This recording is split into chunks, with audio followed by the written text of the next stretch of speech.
Good morning, good morning. Alay daw biyado na akong nag-harvest ako ng aking spinach, native spinach. Marami na kasi guys, oh. Alam mo, ang dami na ng spinach ko.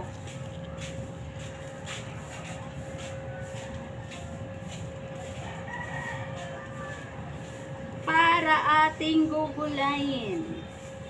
Masarap ito na adobo. Masarap din ito sa tinola. Dami na oh. Ilang araw kasi na hindi ako nag-harvest nito ngayon.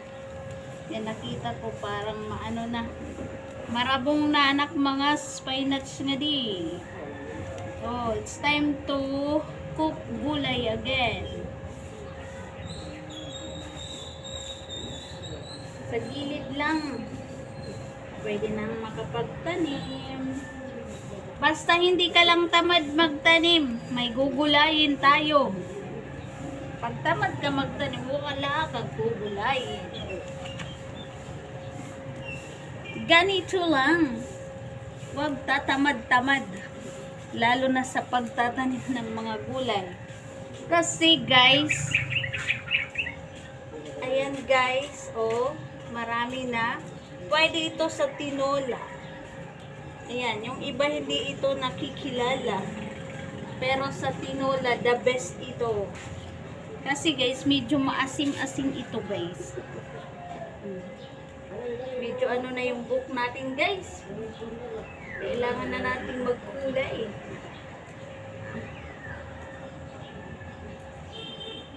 Oh, ang dami ng spinach mo guys. Marabong.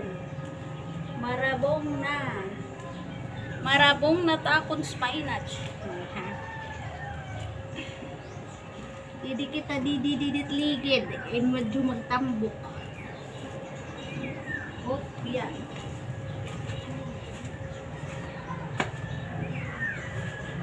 Adi-adi.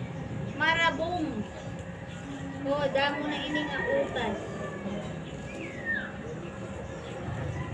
Ganito dito sa probinsya, kailangan masipag ka lang magtanim. May gugulayin. Ganyan dapat. Huwag tatamad-tamad.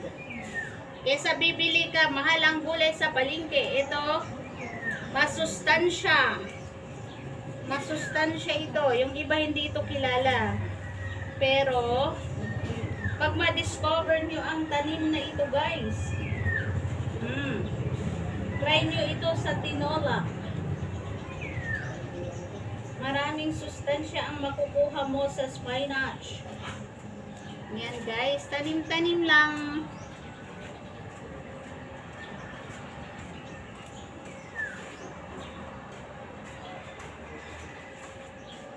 Sipag-sipag lang tayo.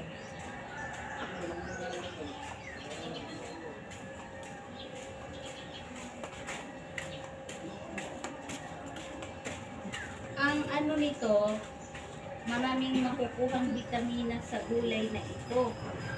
Maraming gulay na kilala natin, pero hindi katulad ng spinach na ang daming sustansyang makukuha. Ayan.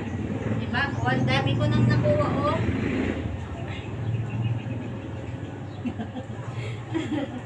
Ganito ako, guys. Masaya pag nakaka-harvest. Diba? Diba, diba?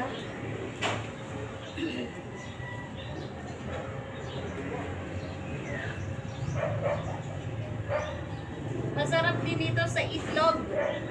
Ginisang itlog.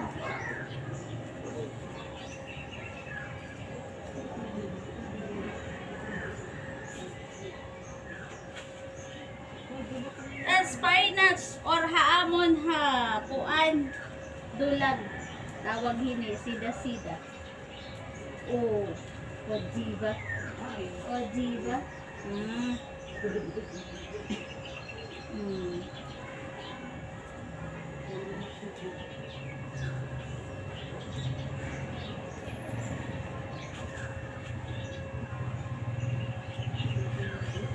Ang dami ko nang makuha mga guys.